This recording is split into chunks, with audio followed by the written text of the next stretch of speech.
water is leaving them defenseless and making them dangerous. In tonight's Fox 40 Focus Report, Dennis Shanahan takes us into the forest for an up-close look at what's killing the trees and what's being done to save them.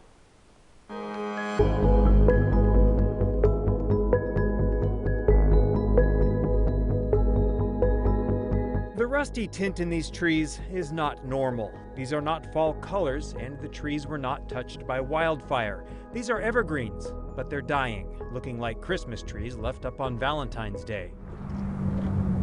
In forestry, this is called tree mortality, and it's well documented in California. The problem peaked in 2016, so we thought. That's when the U.S. Forest Service released these images from a statewide aerial survey estimating 62 million trees died that year. The heavy rain and snowfall of 2017 gave the forests a new lease on life, but the climate keeps changing the terms of that lease. The Forest Service says 9.5 million trees died last year in California, mostly fir and pine, and scientists are concerned one more year of drought could lead to another mass die-off. It's on a trajectory to be even worse than when the last one peaked in 2016. Curtis Ewing is a CAL FIRE environmental scientist and entomologist, an expert in the study of insects. The beetles are attacking the weakest trees.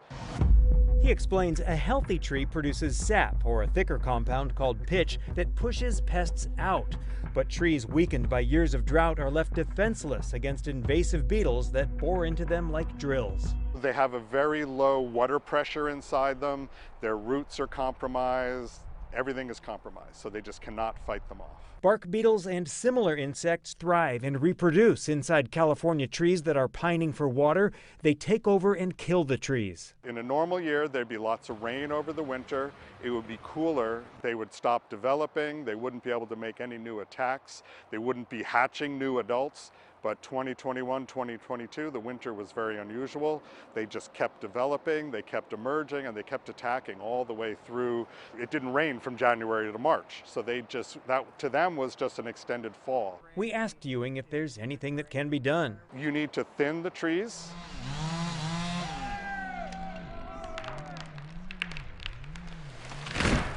The federal and state governments are promising more funding for forest thinning projects. The U.S. Forest Service escorted us to this work site near Echo Lake in El Dorado County. Some of the timber here was touched by the Caldor fire.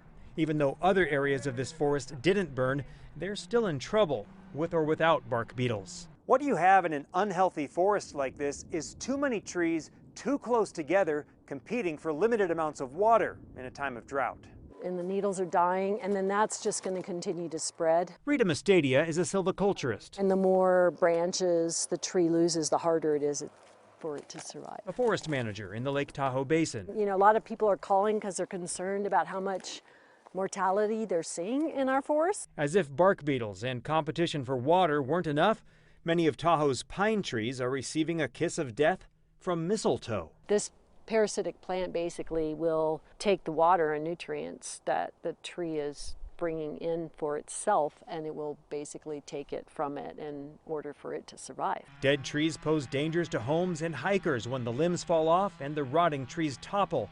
Risky for reporters, too. We probably should not be standing right next to this tree. Once the tree does fall, it's also a hazard because now it's dry fuels on the ground. And that brings us to the biggest concern of all when we talk about tree mortality: the threat of catastrophic fire. Historically, forest fires eliminated overgrowth and dead trees. But now that many of us make our homes in the woods, fire suppression is more important than ever, saving lives and property. But when a forest is untouched by flames for many decades and then dies off due to drought, the result is a volatile combination of dense and dry fuel. In my mind, the best way to deal with dead and dying trees is prevention and making sure you do everything you can to have a healthy forest, a healthy tree to begin with, by limiting competition. There's more space in between them. They have better light. They're getting more water, which is the critical resource they need to fight these beetles off. It's why we're so busy at work trying to thin the forest.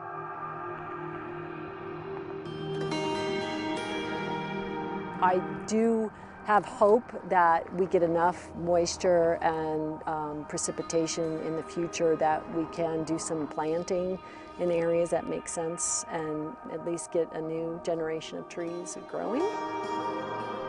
A hope that California forests can survive beyond the shadow of a drought. In El Dorado County, Dennis Shanahan, Fox 40 News.